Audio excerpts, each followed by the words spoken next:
বলছি এসআইআর ফর্মটা কীভাবে ফিল আপ করবেন। তো এখানে সর্বপ্রথম আপনার ভোটার কার্ডের সমস্ত কিছু ডিটেলস দেওয়া থাকবে। তারপর এখানে পার্ট সিরিয়াল নম্বর দেওয়া থাকবে। আপনার একটা কিউআর কোড থাকবে যেটা আপনার পরিবারের তথ্য জানার জন্য। আর এখানে একটা ভোটার কার্ডে যে ছবিটা আছে আপনার রিসেন্ট, সেটা প্রিন্ট করা থাকবে। আর এখানে একটা আপনাকে নতুন ছবি তুলে এখানে এখন বসাতে হবে। তারপরে আপনার নিজের জন্ম তারিখ দেবেন। নিজের জন্ম তারিখ দেওয়ার পরে এখানে আপনার আধার নম্বর দিবেন। আধার নম্বর দেওয়ার পরে মোবাইল নম্বরটা দেবেন যেটা চালু আছে সেটা। তারপরে আপনার বাবার নাম দেবেন, যেটা এখন বর্তমানে আপনি ইউজ করেন যে নামটা, সেই নামটাই দেবেন। ভোটার কার্ড থাকলে ভোটার কার্ড দেবেন, না হলে কোনো ব্যাপার নেই।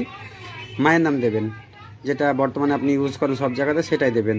তারপরে মায়ের ভোটার কার্ড থাকলে দেবেন, না হলে কোনো যায় আসে না। আপনি যদি পুরুষ হন তাহলে এখানে স্ত্রীর নাম লিখতে হবে, আর যদি স্ত্রী হয় তাহলে এখানে পুরুষের নাম লিখতে হবে এবং তার ভোটার কার্ডের নম্বরটা দিতে হবে।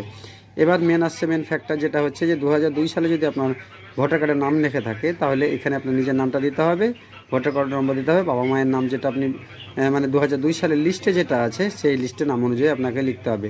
ওখানেও আপনাকে লিখতে হবে 2002 সালে যে লিস্টের নাম আছে সেই লিস্ট অনুযায়ী আপনাকে লিখতে হবে। সম্পর্কটা আপনাকে লিখতে হবে, জেলা রাজ্যের নাম যেটা আছে বিধানসভা সেগুলো আপনাকে ঠিকঠাকভাবে লিখতে হবে। বিধানসভার নম্বর, বুথ নম্বর, সিরিয়াল নম্বর আপনাকে লিখতে হবে। আর যদি 2002 সালের লিস্টের নাম না থেকে থাকে তাহলে 2002 তাহলে এই ফর্মটা আপনাকে ফিল আপ করতে হবে। এখানে আপনি বাবা মা বা ঠাকুমা ঠাকুরদা এই যারা আছে তাদের এখানে ইউজ করতে পারবেন।